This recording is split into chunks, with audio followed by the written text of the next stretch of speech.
Hi, everyone. It's Andrew Dailey of MGI Research, and welcome to our session, the Agile Monetization Platform Scenario.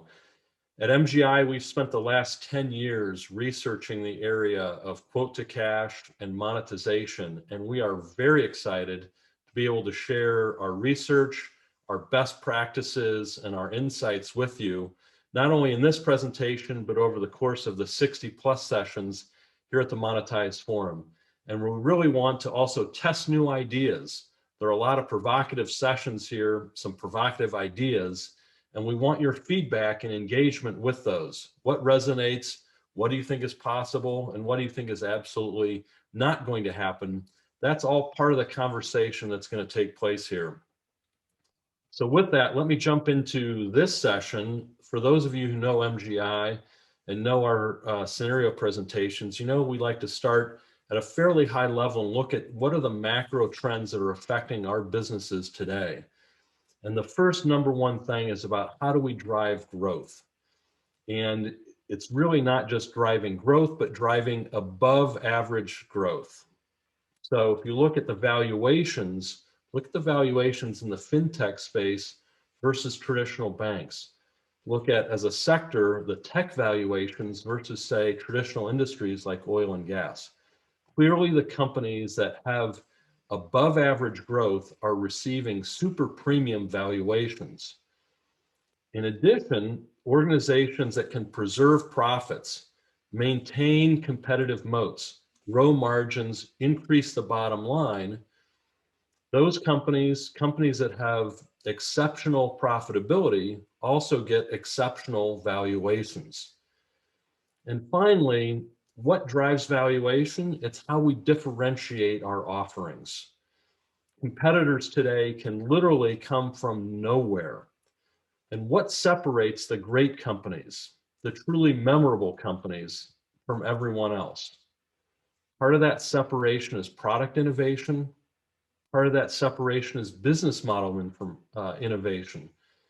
And part of it is really meeting customers where they are, providing them with the offers that they want, and giving it to them not just in a single price, but through a subscription, through a usage or consumption-based model, or some complex combination of all of those things that allows consumers, allows our customers to pay as they go, and gives us the internal ability to scale operations efficiently. And usually the companies that stand out offer a differentiated experience. It's a more engaged sales process that understands, even anticipates needs. And it's about a financial relationship that really works. We can agree to terms, we can memorialize those terms in a contract, we can transact, and then we can make changes to that agreement and that financial relationship over time, but do it in a way that's without friction and without any kind of needless human intervention. In the face of this, there's some evolving risks that we need to keep in mind. One is the geopolitical risk. Driving top-line growth is going to be harder than ever before. In particular, when you look at what are the GDP growth rates by country, by region, what are those forecasts to be over the next year to 3 years? It's a very uneven demand picture, and it's a very uncertain demand picture. We're going to need to be able to respond to that with agility, entering markets quickly, adapting to changes in those markets very quickly. There's also regulatory risk. In particular, if you just look at what we anticipate in terms of changes in the tax regimes, governments are going to have to pay for the unexpected costs that came with COVID-19. That's going to require additional revenues. They're also going to have to continue to service the growing long-term debts that have accumulated in most government entities. And in addition, there's this issue of legacy infrastructure. How many times have brand managers, product owners, even CEOs grown frustrated by the rigidity, the costs, and the lack of speed in core monetization systems? Companies have invested literally billions into systems that are essentially monoliths. but unable to meet the need for agility and change. And those architectures have been holding back the agility of our overall business.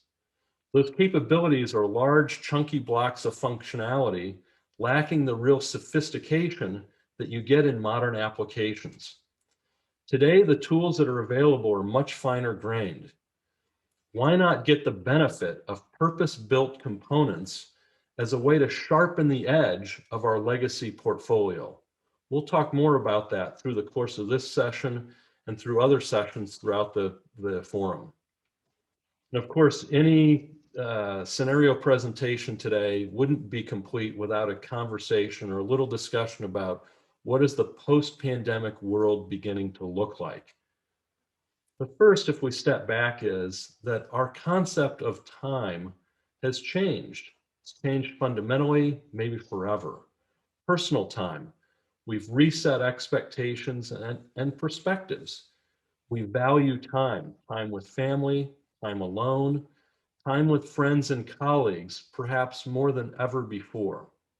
And we have a newfound appreciation for the companies and the services that respect our time. In addition, the established conventions of collaboration, building relationships, selling, delivering, all of those have been tested, and the thresholds for what is acceptable in terms of norms by product, by industry, those have been reset. We've seen a light speed acceleration in certain industries, and business changes that would have taken years or decades all got condensed, and that change took place in a matter of months. Certainly the demise of in-store retail comes to mind, the end of the shopping mall, the end of cash payments and the rise of contactless payments and the use of digital wallets. Look at the time to deliver a vaccine. Wow. What used to take 6 to 8 years was done in less than 12 months. That's a record for the life sciences industry. What new time to market barriers will be broken next in what other industries? Our individual and organizational flexibility, obviously, clearly can all improve. We used to talk about an MVP, a minimum viable product. We now think of it as the CVP, or the Corona viable product. Some other things have also gained even more importance. The existential threat of climate change. One of our last sessions at the forum is a conversation with Michael Greenstone, professor of economics at the University of Chicago. He's come up with a very simple, elegant solution for companies and even individuals to offset their carbon footprints. This is a positive development for the planet. It also has monetization implications when we think about having to charge for or net out the green premium that's coming. And that green premium is already beginning to take place in the financial services sector. So why do I mention all that? It's that many of the buzzwords that existed pre-pandemic, post-pandemic are now table stakes. The always-on customer, the subscription economy, the usage economy, digital transformation. All of those things have been accelerated, and the adoption is now pretty much a requirement in almost every industry looking forward. So why does monetization matter? What's the context of monetization and driving valuation, driving change, getting faster time to revenue and closer customer relationships? All of those buzzwords that I just talked about, at their core, they're all dependent on an organization's core monetization capabilities. Giving customers more agency means giving them control over what they buy, how they buy, the ability to dial a service up, the ability to dial a service down, and for suppliers of services to not experience any revenue leakage and not inject any friction into those processes. And fundamentally, monetization matters in one simple example, which is we may or may not interact with a company over the course of weeks or even months, but we probably receive a bill. And in that single moment, we have an opportunity to disappoint the customer or delight that customer. We have an opportunity to enhance our brand or damage our brand. And when we think about all the money that's spent on brand and reputation, that can all be thrown away in one single instance that's the result of a poor monetization capability. So monetization is not the back office, it's not the middle office. Monetization is front and center at what moves your business. And it ultimately ties into what drives company valuation. Let's take a look at some of the causes of friction in organizations, the causes of what we call monetization debt. First, if you look at, based on our research, 15 to 50% of support interactions are billing related. Customers calling up saying, how much do I owe? My bill is wrong, I'm not paying. And yet, how many customer experience projects tie in the billing component? Other sources of monetization debt: heavy use of Excel, no single source of truth. When we want to do any kind of revenue forecast, any kind of analysis on profitability by product line, it becomes a one-off exercise in pulling data from multiple sources, massaging that data, and then producing a report that can't be repeated unless we go through that whole exercise all over again. So we've yet to find a company where we walk in and have a conversation with the key executives and not find some of these underlying causes of their monetization debt. We used to think of quote to cash in this kind of linear process. And one of the things that we want to challenge in the course of this event is some of this old conventional thinking. We believe that quote to cash is not a linear process where you've got these large chunks of capability, but it really should be thought of in terms of the prospect to disclosure cycle. How do we engage with customers even before they've identified themselves with us?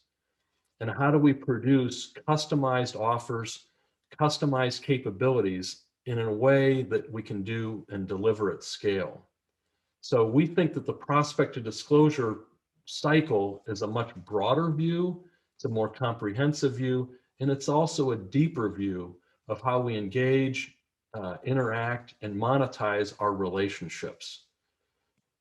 Another way to look at this is the concept of an agile monetization platform. And this is really at the core of a lot of our research. So we envision a platform capability that we've dubbed AMP that has roughly 10 major components, elements like financials, agile billing, CPQ, customer service, commerce, payments, etc. It's a picture of something that today most vendors are not able to supply, particularly in an agile or cloud-based way. But it's exactly what customers are looking for. And many leading shops are beginning to incubate and integrate this capability in-house. And we also see a number of suppliers moving in this direction, expanding their vision to encompass more of what's included in the concept of an AMP. I mentioned the idea of testing conventional wisdom, conventional norms.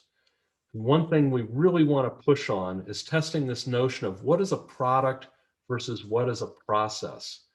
And when we think about things like sales quoting or revenue recognition, we shouldn't be thinking about those in isolation as a rev rec tool or a CPQ tool, but really looking at all the different areas of functionality and capability across the organization that are involved in delivering that piece of functionality, whether it's rev rec or quoting, billing, what have you. And this is one way to look at it, is looking at how many different areas are involved or touch some of these key processes. And if we drill into that, we think that a really important lens is to look at it through a monetization data model. And whether you're a user, a supplier, or an implementer of monetization solutions, the important takeaway here is twofold. One is get an understanding of your data model. What is it? If you have one, great. If you don't, then you absolutely need to create one as step one in your monetization journey. The second is make sure that your monetization data model is as normalized as is practically possible. And if that model is not optimized, you'll find things like your product catalog rapidly gaining weight. So a solid model should enable you to bill for the same SKU in various currencies under different pricing plans, offers, peak, off-peak, prepaid, postpaid, based on usage or outcomes. So this is a core step, as I mentioned, in the monetization journey and a critical first step for everyone. I'm going to spend the next couple minutes talking through some of the key trends that we see in the world of monetization. And the first is an orientation towards API first architectures. And we see this across almost every product segment of AMP. In particular, you see it in the payment space. We've got a panel talking about payments orchestration. That's really the decomposition of an overall payments capability into its component parts and the ability to optimize based on region, based on payment method, based off of different devices. So it's a much richer capability because of this type of architecture. Talk about another key trend, it's data. One of the primary causes of project failure in quote to cash, in billing, and in other AMP disciplines is poor data quality, poor data management. There's an old concept in the telecommunications world of mediation. We've been thinking about it as a concept of mediation 2.0. How do we collect data from multiple different sources? How do we normalize that data, standardize the data? How do we enrich that data? And then feed that data out at the right timing and intervals with the right kind of integration into the systems that need to consume that. And this is a real difference in the organizations that can monetize quickly and with agility versus those that can't. They've invested in real modern data tools. There's two great sessions that we have here. One is an interview with the CEO of Digital Root. The other one is with an internal executive from SAP. Both of these are exceptional for both their insights and their candor, talking about a very real world problem that faces every organization. A rising trend in the world of monetization is also this topic of entitlements. We saw that last year with the pandemic when we very quickly had to figure out what have we sold to the customer? What does the customer owe us? What have we delivered? What are we on the hook to deliver in the future? So understanding entitlements, provisioning based off of those, and identifying sources of revenue leakage is an opportunity to drive the top line and actually build a more robust, frictionless relationship with customers based off of knowing exactly what we've sold, what's been consumed, et cetera. And there are a number of great sessions here from two of the market leaders, Revenair and Telus, talking about what's the business case for entitlements management. We look at the area of contract management. My colleague Igor Stenmark has a whole scenario presentation here. But the real key thing that's happening is a shift from a document orientation to a data orientation. And we believe that the operational value of contract data exceeds the value of the productivity improvements that are inherent in basic contract automation, which means that if we can extract and digitize the data and the information that's contained within our agreements, the organization overall and our customers overall can benefit in a way that far exceeds just the nominal investments in automating contract management. We also have a session uniquely dedicated to our practice around CPQ. Here we see the pulling apart of CPQ into the three component areas: configuration, pricing, and quoting. And the tools that are available today are really beginning to center around one and not just all three of those areas. And there's a lot more advanced capabilities by looking at it in that more granular way. I encourage you to listen into the session that lays out our whole CPQ scenario here. In the area of agile billing, here comes usage. The usage economy is really upon us. And there's multiple sessions that are going to talk about the usage economy's relative merits and how we can adopt that from a billing point of view. Many of the leading billing systems are evolving towards a more robust overall monetization platform orientation, with usage and consumption rating being a critical element of that more sophisticated platform capability. In the area of commerce, what do we see?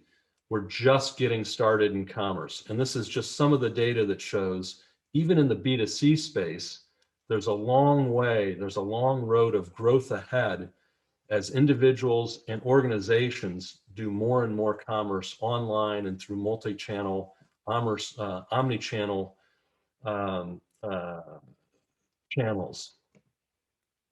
In the area of payments, whole revolution taking place. Again, scenario presentation here, a number of in-depth sessions. There's a massive amount of energy and investment that's going into payment innovation.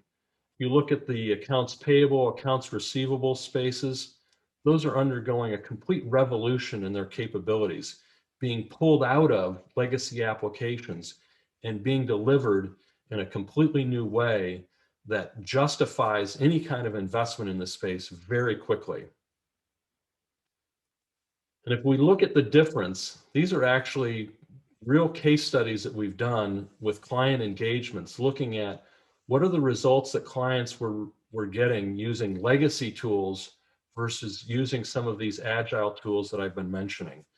The differences and the numbers are really dramatic, both when you look at it in terms of time, the reduction in time, and also in terms of the reduction of cost. We have quite a few benchmarks in a lot of different areas across quote to cash and across the whole spectrum of monetization capabilities. I'm not going to go through these, but I'd encourage you to take a look and use these as part of the rationale for investing in new, more modern monetization tools. The bottom line here is that we see on average a 15 to 28% per annum IRR received from organizations that invest in a sustained quote to cash modernization effort. These numbers are too large to be ignored. One quick message. When we think about getting engaged in the monetization journey, a lot of organizations want to start looking at products and their capabilities. We step back from that and encourage clients to look at the partners. Who are the partners that are going to be involved in delivering on that monetization journey? Do they have the domain expertise, the process knowledge, the vertical industry experience? Those are the critical ingredients, as well as product depth. That's what's going to make the difference in terms of your project success and reaching your objectives in your monetization journey. We do a lot of work in the area of total addressable market analysis. We're going to be updating all of the TAM numbers in the first quarter of this year. Suffice it to say that these are very large, robust, growing, healthy markets. We look at monetization and monetization.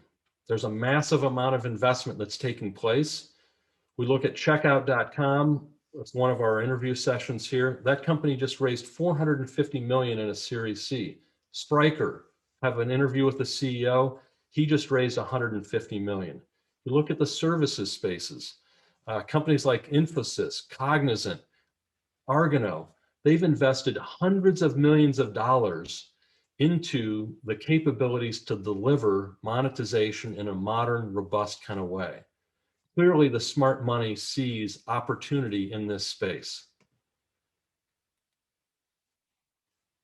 One final word here, and that is when we look at these projects, we cannot afford to get these wrong.